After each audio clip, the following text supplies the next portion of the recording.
Hello, my name is Rob Waito, running for position of mayor of Athabasca. This is my second time running. Hopefully this time I will be successful. I've covered a lot of topics that I think are important to not only myself but to the community. And I think it was also important to try to convey some of my thoughts and the importance, in the leadership role of a mayor. And that, keep in mind, I mean, the mayor is only one vote or one position. There's a team of 7 of us, 6 councillors and the mayor. So we all have to work together for the community in that. So it's important that get potentially support and also support the whoever happens to get elected on council and that. So having said that, the other thing too to consider is that there are 2 important referendum questions on this year's ballot from the province. One is daylight saving time, and the other one is equalization payments. So, and then we also have a position for 3 elected senators. So the daylight saving time, as far as I'm concerned, is a no-brainer. Let's get rid of it. And equalization payments, I think we need to support the province to go back to Ottawa and get a fair deal for the province and Albertans as a whole. So the main reason for this video today is I want to talk about, I guess, part of my vision for the community. I've tried to convey some of that, and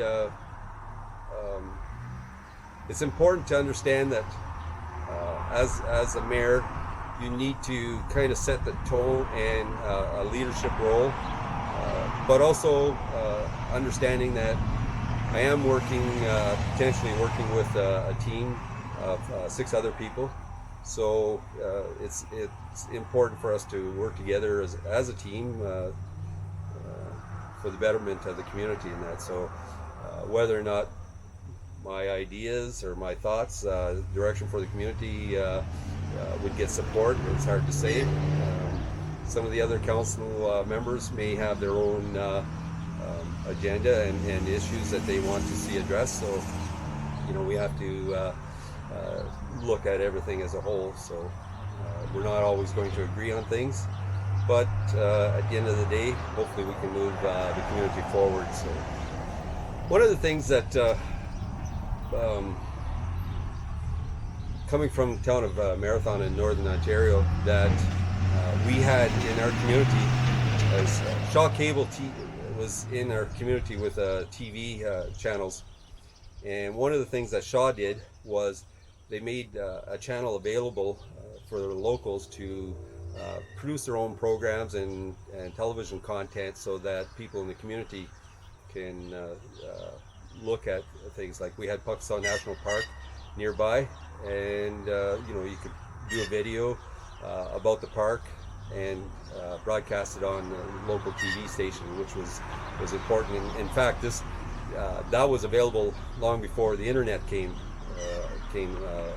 available and that. So, and something else that was very important that occurred was the volunteers actually set up televisions to live stream the council meetings, so that the people in the community could actually see what was going on and listen, and then have a better informed opinion as to what's actually going on. And the reason I bring this up is that, I mean, we have in this community, we have TELUS, Bell cell service. We have, I believe we do have Shaw Cable here as well, and we have MCS Net in the area, and Explorer Net, and that. So there's an opportunity that instead of potentially using cable, we can use the internet to create our own local TV station, and I'm sure there's a lot of people in this community, I wouldn't say a lot, but I'm sure there's at least a half a dozen that would be interested in setting up their own TV station and broadcasting that live. And we can work with one of the internet service providers, or even Shaw Cable if they have still have TV here in town, and do some local programming to showcase Athabasca, and by broadcasting it on the internet, it makes it available worldwide. The one thing, and you're going to ask yourself, well, where are they going to get the equipment to do that? The great thing was that Marathon wasn't far from Thunder Bay and Sault Ste. Marie, and that. So what they did was they went to the TV stations there, and the TV stations donated older equipment that wasn't being used anymore, and that, so that made it easier for the individuals in Marathon to do their programming and that. So and that's what we could be doing. I mean, Edmonton's not far from here. We have there's Global, CTV, CBC, City News, a lot of potential sources for equipment, and that it would be a start. And it would be a great opportunity for the high school students. They have their drama class, I believe, and other people to get into broadcasting something. I know if you go on the internet and type in Athabasca, there's people that have done videos of Athabasca and the area, and that's so. I mean, that's a possibility. The other thing, again, I would strongly encourage live streaming council meetings. That way, they're the town people.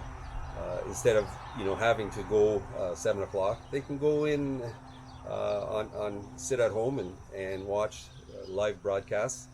And again, it keeps us on our toes, and we're held accountable by our actions and what we do and say at these council meetings and that. So I think that would be very important, and it's easy to do.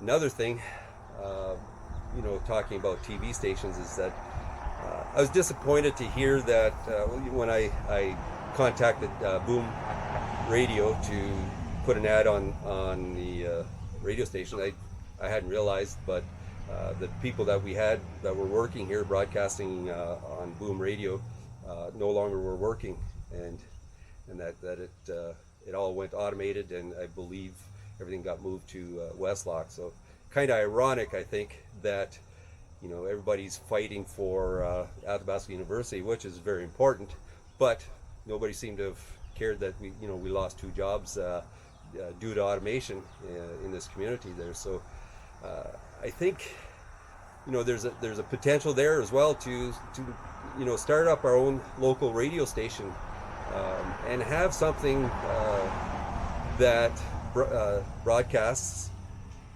local events, local content, like the struggles that farmers go through and their families and that. There's no reason why we can't have like a talk show or host different guests to discuss items and issues that are important to Athabasca, as well as the music content. I mean, let's face it, it was great that Boom switched its music content, but the reality is, I mean, you hear this one song at 8 o'clock in the morning and 2 o'clock or 4 o'clock in the afternoon, it's the same song again, and it's just a rehash. And whether you're here in Athabasca or Slave Lake or Edson, it works to be all the same thing. It's just canned music being broadcast, whereas we can have our own local content. And again, it's something that can be done with volunteers, and potentially, I'm sure there's radio show hosts that would like the idea of participating in open mic or talking freely about subjects, whether it's far right subject, or far left, just have it open so that we can freely discuss the issues that are important here and that. So that's it's something that I think can be achieved. Again, it goes back to the video that I produced yesterday, where, you know, we have to look at coming together as a community and working together and not depending on government funding for everything, because when you start depending on the government for all this stuff, the community gets lost, and we should go back to the way it was when community groups came together and worked together to achieve goals and projects and that. So